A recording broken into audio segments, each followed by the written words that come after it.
Assalamualaikum warahmatullahi wabarakatuh. Kami dari kelompok 6 akan mempresentasikan materi tentang analisis permintaan yang disusun oleh saya sendiri, Abadi Bayu Setiawan, NIM 022, Lala Latifatul Mukminah, NIM 035, Ulfatun Nadalia, NIM 041, dan Mintan Ningrum, NIM 042. Analisis permintaan. Hukum Islam telah menjelaskan secara gamblang bahwa setiap orang yang dalam hal mengonsumsi barang yang telah dimilikinya tidak lain untuk mencapai maslahah.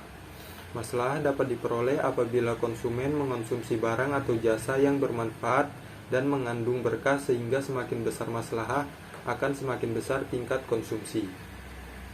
Pilihan konsumen, pendekatan iso maslahah.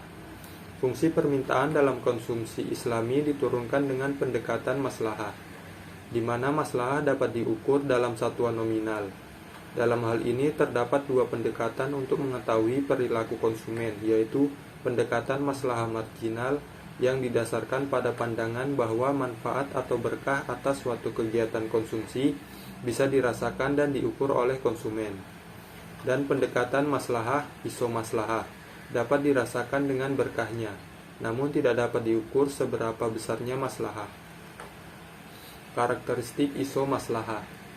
Kurva isomaslahah atau IM menunjukkan kombinasi dua barang atau jasa yang memberikan maslahah yang sama, dan setiap konsumen memiliki alternatif kombinasi berbagai barang atau jasa yang diperkirakan memiliki maslahah yang sama. Setiap konsumen memiliki alternatif kombinasi berbagai barang atau jasa yang diperkirakan memberikan maslahah yang sama. Hal ini bisa dilihat pada gambar berikut.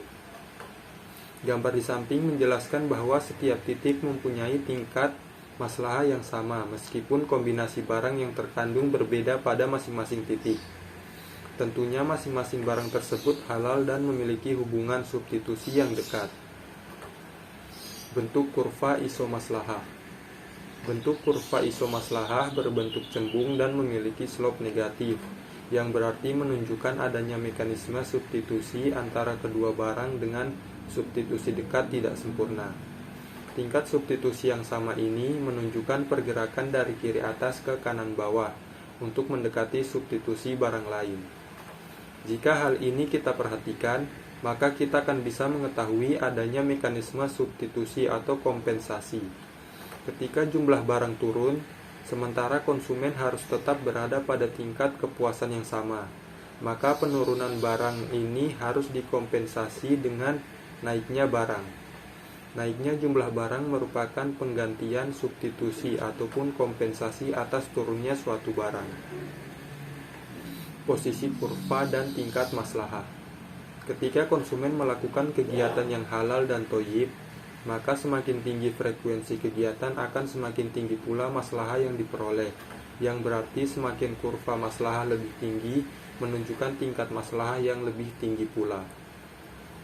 Gambar di samping menunjukkan bahwa setiap titik yang ada pada IM2 mempunyai tingkat maslahah yang lebih tinggi dari setiap titik yang ada pada kurva IM1. Hal ini disebabkan karena setiap titik yang ada pada IM2 memiliki maslahah yang sama dengan maslahah yang terkandung dalam titik E.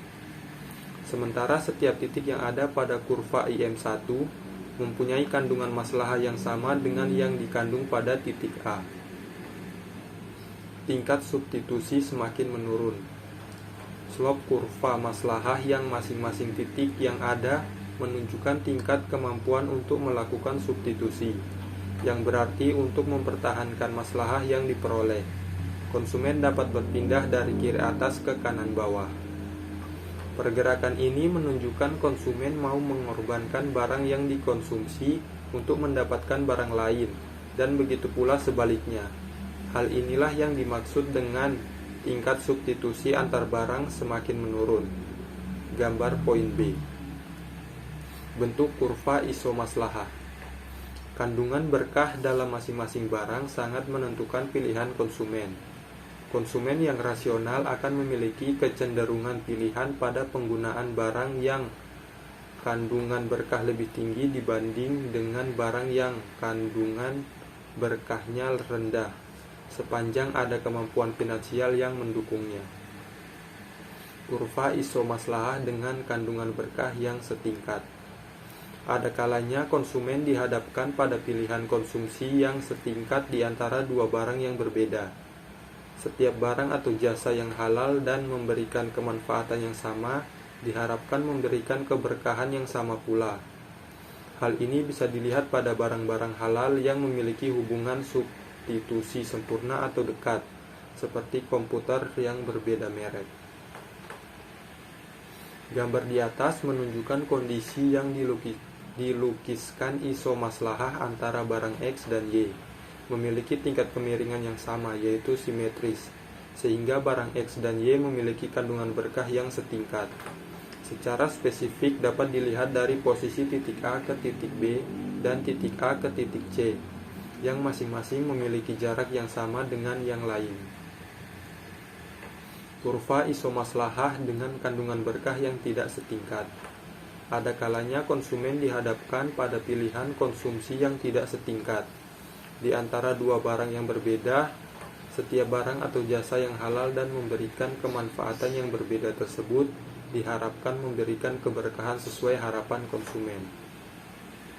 Kandungan berkah barang Y lebih tinggi daripada X. Jika konsumen ingin menambah konsumsi barang Y menjadi Y2, maka maslahah yang diperoleh akan meningkat sebesar IM2. Namun jika dicegah untuk mendapat barang Y sejumlah Y2 kurang Y1, maka secara langsung akan menambah barang X sebesar X2 kurang X1, dan tambahan barang X ini akan lebih besar daripada barang Y. Artinya konsumen lebih menghargai Y lebih tinggi daripada barang X untuk mendapatkan maslahah yang optimal. Hal ini barang Y memiliki kandungan berkah yang lebih tinggi. Selanjutnya akan dijelaskan oleh Lala. Konsumsi X lebih tinggi daripada konsumsi Y. Di PPT terdapat gambar yaitu kurva mengenai perubahan maslahah ketika kandungan berkah barang X lebih tinggi. Jika konsumen ingin menambah konsumsi barang X menjadi X2, maka maslahah yang diperoleh akan meningkat sebesar IM2. Namun, jika dicegah untuk mendapat barang X sejumlah X2 min X1, maka secara langsung akan menambah barang Y menjadi Y2 min Y1, dan tambahan barang Y ini akan lebih besar daripada barang X. Artinya, konsumen lebih menghargai X lebih tinggi daripada barang Y untuk mendapat maslahah yang optimal. Hal ini, barang X memiliki kandungan berkah yang lebih tinggi. Selanjutnya, yang ketiga, ada kemampuan substitusi antar barang.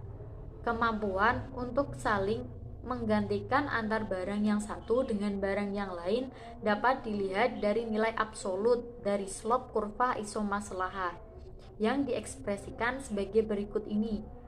M sama dengan M dikali X, Y, BX, BY. Tingkat kemampuan barang X menggantikan fungsi barang Y dapat dirumuskan sebagai perbandingan antara perubahan barang Y dan perubahan barang X. Untuk mendapatkan maslahah yang sama, kemampuan substitusi Y terhadap X adalah delta Y dibagi delta X.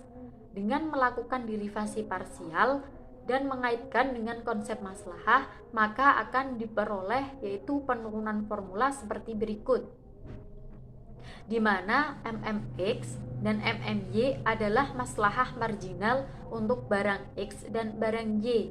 Dari persamaan, maka dapat ditentukan kemampuan besar dari barang X untuk mensubstitusi barang Y, tergantung pada besarnya kandungan manfaat dan berkah dari kedua barang tersebut. Marginal manfaat fisik nilainya selalu menurun. Hal ini mengikuti hukum kebosanan yang ada. Di sisi lain, berkah marginal mempunyai sifat yang non-decreasing. Yang A, kemampuan substansi yang menurun atau decreasing. jika berkah marginal atau MB bersifat increasing dengan tingkat pertumbuhan yang lebih rendah dari tingkat penurunan marginal manfaat duniawi atau MF, maka maslahah marginal akan mengalami decreasing. Bentuk kurva isomaslahah yang mempresentasikan sifat ini digambarkan berikut ini. Dapat dilihat di PPT, yaitu gambar mengenai substansi yang menurun. Kemudian yang B, kemampuan substansi yang konsisten. Jika berkah marginal atau MB bersifat increasing dengan tingkat penurunan marginal manfaat duniawi atau MF, maka maslahah marginal akan konsisten. Hal ini digambarkan sebagai berikut. Dapat dilihat di PPT terdapat gambar untuk substansi yang konsisten. Kemudian yang C, kemampuan substansi yang meningkat atau increasing. Jika marginal berkah atau MB bersifat increasing dengan tingkat pertumbuhan yang lebih tinggi dari tingkat penurunan marginal manfaat fisik atau MF, maka maslahah marginal akan increasing. Hal ini ditunjukkan oleh gambar berikut. Di PPT dapat dilihat untuk gambar substansi yang meningkat. Kemudian batasan individu dan etika dalam konsumsi. Konsumen akan menghadapi berbagai kendala atau batasan yang harus diperhatikan dalam menentukan pilihan konsumsi. Berbagai batasan antara lain barangnya harus halal, dikonsumsi tidak dalam jumlah yang berlebih-lebihan atau israf, memperhatikan kebutuhan orang lain, dan menyesuaikan dengan kemampuan anggaran. Karena kehalalan merupakan batasan minimal dalam konsumsi, maka diasumsikan seluruh barang yang dikonsumsi adalah halal, sehingga terdapat 3 kendala utama yang harus dipenuhi. Yang pertama yaitu ada kendala anggaran atau budget. Kendala penting yang dihadapi oleh konsumen muslim dalam menentukan pilihan mereka dalam mengonsumsi barang dan jasa adalah anggaran. Seseorang tidak bisa membeli barang-barang yang mereka butuhkan jika anggaran yang ada tidak mencukupi untuk mewujudkan hal itu semua.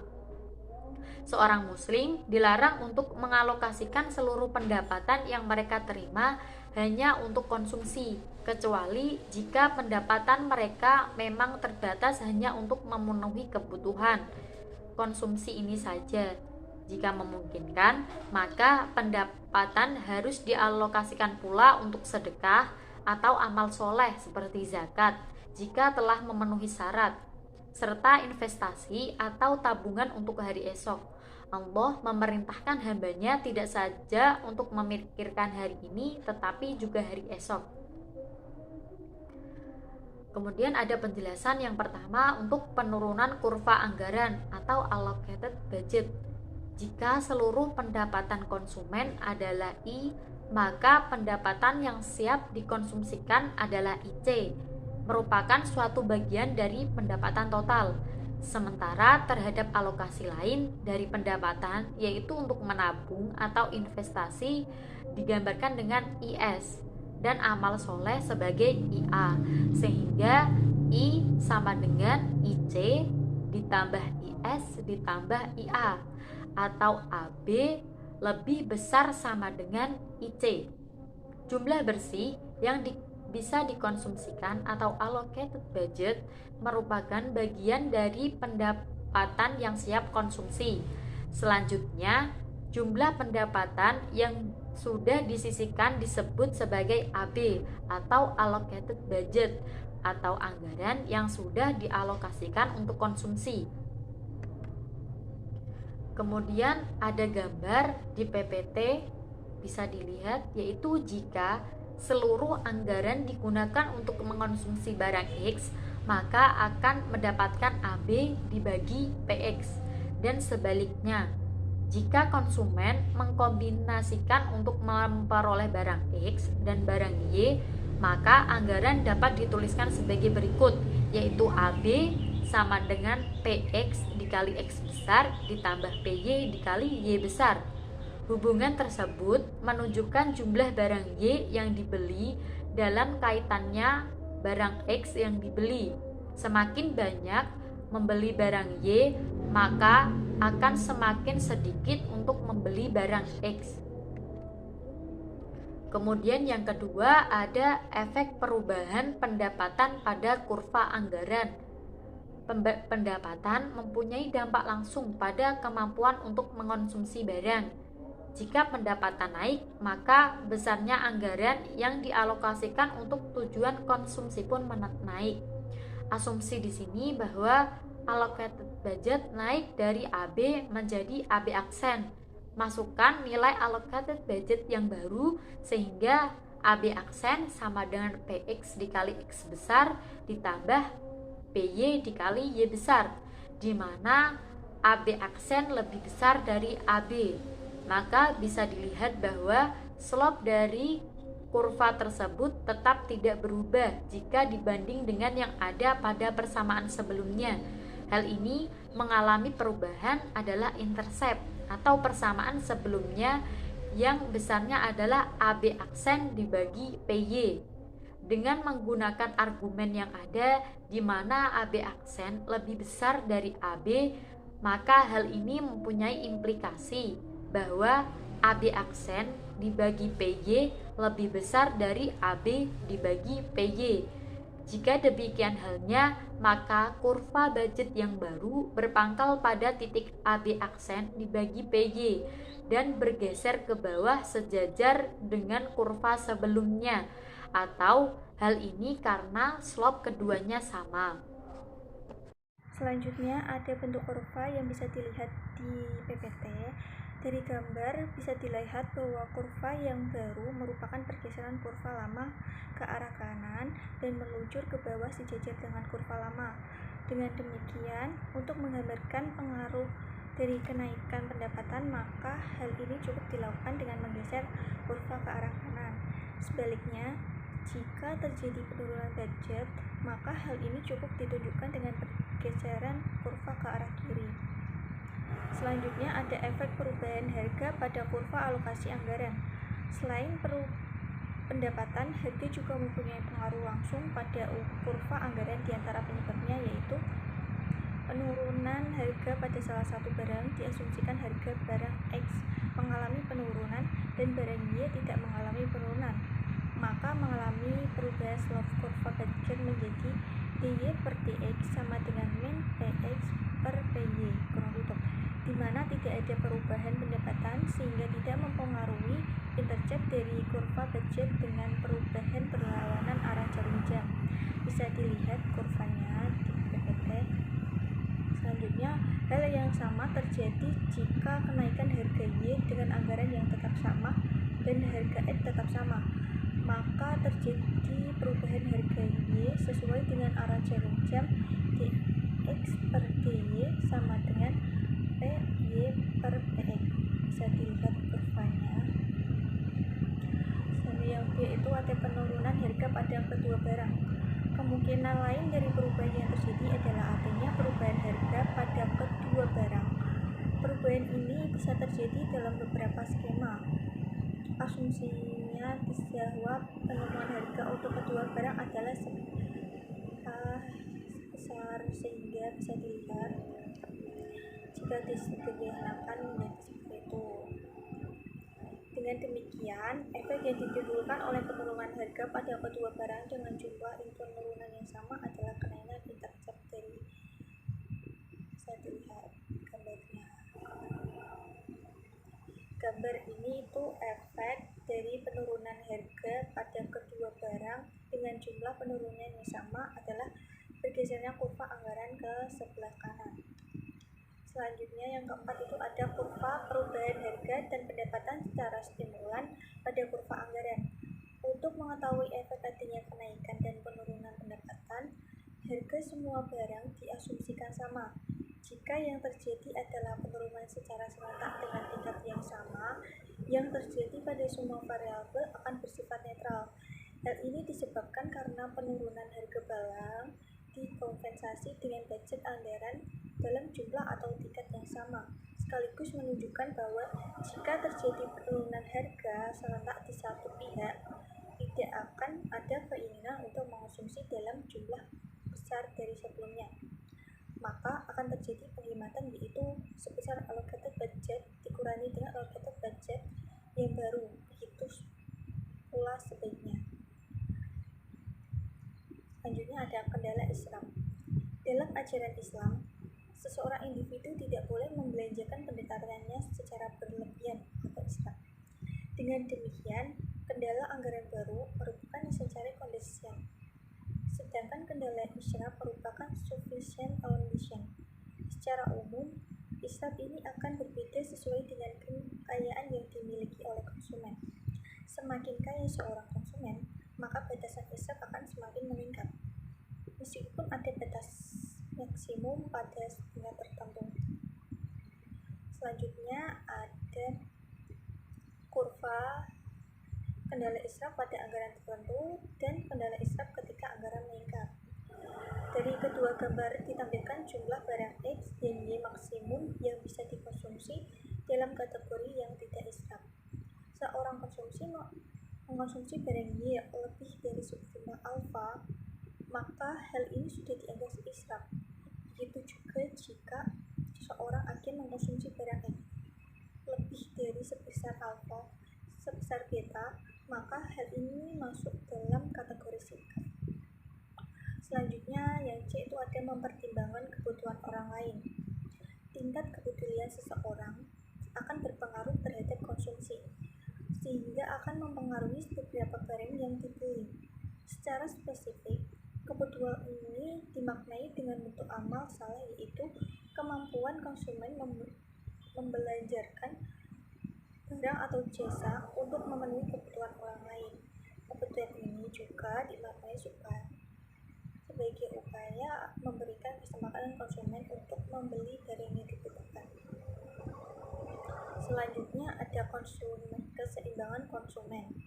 Keseimbangan konsumen menganalisa proses pencapaian masalah dengan berbagai kendala yang disebutkan, yaitu kendala anggaran, israf, dan memperhatikan orang lain. Pada gambar kurva di samping menunjukkan situasi seorang konsumen yang ingin mencapai masalah tertentu yang ditunjukkan oleh IN. Keseimbangan konsumen tercapai pada X bintang, Y bintang, sedangkan titik di atas garis anggaran merupakan daerah yang mustahil. Fungsi permintaan terhadap barang X dapat disimpulkan, yaitu dx sama dengan I per beta plus by per alpha plus bx dijumlah ditambah 1 kurung tutup kali bx. Selanjutnya ada efek berkah pada pilihan optimal. Kandungan berkah sangat mempengaruhi preferensi konsumen pada saat akan mengonsumsi barang. Pada mulanya, konsumen telah mencapai masalah optimum pada X1, Y1. Kemudian barang X mengalami peningkatan kandungan berkah. Dengan adanya tambahan kandungan pada barang X akan menyebabkan konsumen lebih menyukai barang X. Perubahan preferensi ini ditujukan dengan perubahan IM dari IMR menuju IMQ. Bisa dilihat kurva di PPT. Selanjutnya akan dijelaskan oleh Mbak Nina. Selanjutnya, C. Efek pendapatan dan efek substitusi dan perubahan harga. 1. Efek pendapatan. Efek pendapatan adalah perubahan jumlah barang yang diminta sebagai akibat adanya perubahan pendapatan real konsumen. Pada umumnya, pendapatan memiliki dampak positif terhadap permintaan. Semakin tinggi pendapatan, semakin tinggi permintaan akan suatu barang. Dengan demikian, adanya peningkatan suatu barang akan memiliki efek pendapatan yang negatif, menurunkan jumlah barang yang diminta, karena pendapatan real konsumen menjadi penurunan. Yang kedua, efek substitusi dari perubahan harga. Efek substitusi adalah perubahan jumlah barang X yang diminta sebagai akibat adanya perubahan permintaan terhadap barang lain. Seorang konsumen muslim akan melakukan substitusi jika maslahah total yang diharapkan akan meningkat, baik maslahah yang duniawi manfaat maupun kandungan berkahnya. Adanya kenaikan harga suatu barang bisa dipandang sebagai penurunan maslahah total, karena dengan anggaran yang sama, konsumen akan mendapatkan manfaat yang lebih rendah atas barang yang dikonsumsinya. Kemungkinan efek substitusi suatu barang. Yang pertama, kenaikan harga barang tanpa adanya perubahan kandungan maslahah, yaitu jika ada kenaikan harga tetapi kandungan maslahahnya tetap. Efek substitusi berdampak negatif terhadap jumlah permintaan. Yang kedua, kenaikan harga barang disertai dengan penurunan kandungan maslahah, yaitu jika harga naik dan kandungan maslahahnya turun. Sudah pasti konsumen akan menurunkan permintaannya. Yang ketiga, kenaikan harga barang disertai dengan kenaikan kandungan maslahah, yaitu jika harga barang naik tetapi maslahahnya juga naik. Konsumen belum tentu akan menurunkan permintaannya. Yang selanjutnya, dampak perubahan harga terhadap permintaan barang X, harga dan kandungan barang lain tetap. Semisalnya itu perubahan X naik, efek pendapatannya negatif, perubahan maslahannya pada X itu tetap, turun, naik kecil, dan naik besar. Efek substitusinya itu negatif atau nol, dan positif. Kalau efek totalnya itu negatif atau nol, dan positif. Untuk perubahan permintaan itu turun atau tetap, dan naik. Nah, untuk perubahan harga X yang turun, efek pendapatannya itu positif. Untuk perubahan maslahah pada X tetap, turun kecil, turun besar, dan naik. Untuk efek substitusinya itu positif, nol atau negatif, dan negatif. Dan untuk efek totalnya itu positif atau nol, negatif. Untuk perubahan permintaannya itu naik atau tetap, dan turun. Itu adalah tabel untuk dampak perubahan harga terhadap permintaan barang X.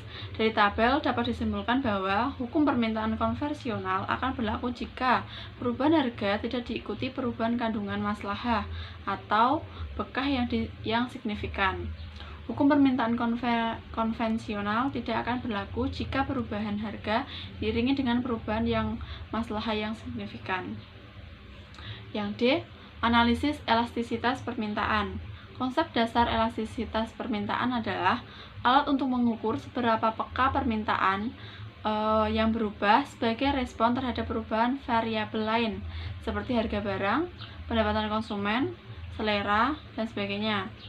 Elastisitas tidak dapat mencerminkan sebab akibat, namun lebih melihat gejala statistik yang terjadi pada perubahan permintaan, dikaitkan dengan faktor-faktor lain yang secara teori ekonomi dinilai berpengaruh. Yang pertama, elastisitas harga permintaan, yaitu perubahan jumlah atau kualitas dari barang yang diminta sebagai akibat adanya perubahan harga. Yang A, pengukuran elastisitas. Elastisitas dapat diukur pada kondisi permintaan tertentu maupun secara rata-rata antar dua keadaan atau lebih. Mencakup elastisitas busur dan elastisitas titik. Kalau yang elastisitas busur itu untuk menghitung besarnya nilai elastisitas pada lengkung atau rentang tertentu, yaitu rumusnya EH sama dengan delta H per delta P dibagi P per H. Kalau elastisitas titik itu merupakan konsep poin elasticity mendekati elastisitas berdasarkan kejadian yang ada pada suatu waktu tertentu pada kurva permintaan, dengan rumus EH sama dengan dH per dP dikali P per H. Selanjutnya, maka yang B, makna angka elastisitas. Suatu angka elastisitas menunjukkan keadaan yang sensitif dari suatu fungsi permintaan jika memerlukan kriteria mengenai elastisitas, yaitu jika nilai mutlak EH kurang dari 1 dinamakan inelastik. Yang kedua, jika nilai mutlak EH sama dengan 1 dinamakan nilai elastis. Jika nilai mutlak EH lebih besar dari 1 dinamakan elastis. Selanjutnya yang C, elastisitas permintaan konsumen Islami. Elastisitas permintaan konsumen Islami dapat diartikan sebagai nilai elastisitas yang dipunyai oleh konsumen yang memperdulikan maslahah. Jika elastisitas di sini menunjukkan nilai elastisitas yang direkomendasikan dalam ajaran Islam. Rumusnya bisa dilihat. Untuk mencari EH-nya sendiri itu, yang pertama itu X-nya. X sama dengan 1 per beta plus BY per alpha plus BX ditambah 1. Selanjutnya, untuk theta X per theta PX sama dengan 1 per PX kuadrat dalam kurung beta plus BY per alpha plus BX tambah 1. EH-nya alpha X per alpha PX dikali PX. EH sama dengan 1 per beta plus BY per alpha plus BY di plus 1 dikali PX per X. Didapatkan EH-nya yaitu sama dengan min 1. Yang kedua, elastisitas pendapatan permintaan. Itu merupakan varian lain dari kelompok elastisitas permintaan atau perubahan jumlah barang yang diminta sebagai respon terhadap perubahan pendapatan konsumen. Dengan rumus E1 sama dengan delta Hi per Hi dibagi delta I per I. Yang kedua itu E1 sama dengan delta Hi per Hi dikali I per delta I. Yang ketiga, EI sama dengan delta Hi per delta I dikali Hi per I. Elastisitas ini mengukur seberapa besar kenaikan jumlah barang yang diminta sebagai akibat dari kenaikan pendapatan konsumen.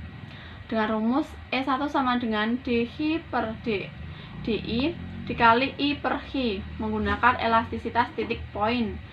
Berbeda dengan elastisitas harga permintaan, elastisitas pendapatan permintaan tidak mengenal istilah elastis maupun tidak elastis. Jadi untuk barang inferior, jika E1 kurang dari 0. Untuk barang normal, jika 0 kurang dari E1 kurang dari 1.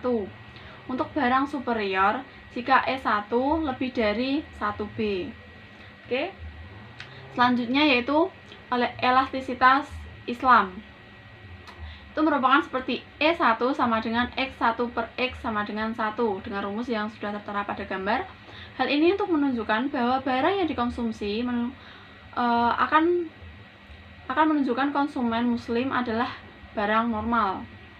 Yang ketiga, elastisitas berkah permintaan. Perubahan dalam presentasi yang terjadi dalam kualitas dibandingkan dengan perubahan berkah dan persen. Dalam ekspresi aljabar, hal ini bisa ditulis menjadi EX BX sama dengan DX per DBX dikali BX per X. Terus, angka elastisitas yang diperoleh bisa dimaknai sebagai perubahan jumlah barang yang diminta sebagai respon dari adanya perubahan berkah yang terkandung dalam barang tersebut. Berarti, perubahan jumlah barang yang diminta sebagai respon dari adanya perubahan berkah yang terkandung dalam barang tersebut. Dengan rumus sebagai berikut sudah dapat dalam gambar. Oke. Akan dijelaskan yaitu hasil tersebut menunjukkan bahwa elastisitas berkah permintaan adalah positif yang menunjukkan bahwa peningkatan berkah akan mampu meningkatkan jumlah barang yang dijual. Oke, sekarang kesimpulannya, tidak semua maslahah bagi konsumen bisa diukur, namun konsumen mampu merasakan tinggi rendahnya maslahah yang ia terima. Oleh karena itu, pengukuran maslahah dapat dilakukan secara ordinal. Setiap konsumen memiliki preferensi terhadap maslahah yang belum tentu sama. Mereka memiliki pilihan kombinasi konsumsi antar barang untuk memaksimalkan maslahah yang disebut isomaslahah. Terus, konsumen bertujuan untuk memaksimalkan maslahah total dari konsumsi dengan mempertimbangkan kendala yang dihadapinya. Kendala utama konsumen dalam konsumsi adalah kendala anggaran, larangan berbuat israf, dan keharusan memperhatikan orang lain. Selanjutnya, efek perubahan harga terhadap permintaan bisa dikategorikan menjadi dua, yaitu pendapatan dan efek substitusi. Konsumen yang rasional cenderung memiliki elastisitas harga permintaan dan elastisitas pendapatan sampai permintaan sama dengan 1. Konsumen yang rasional memiliki elastisitas berkah yang positif, yaitu adanya peningkatan kandungan, berkah yang akan mendorong peningkatan jumlah barang yang diminta meskipun harga dan pendapatan konsumen tidak berubah. Sekian dari kelompok kami. Terima kasih. Wassalamualaikum warahmatullahi wabarakatuh.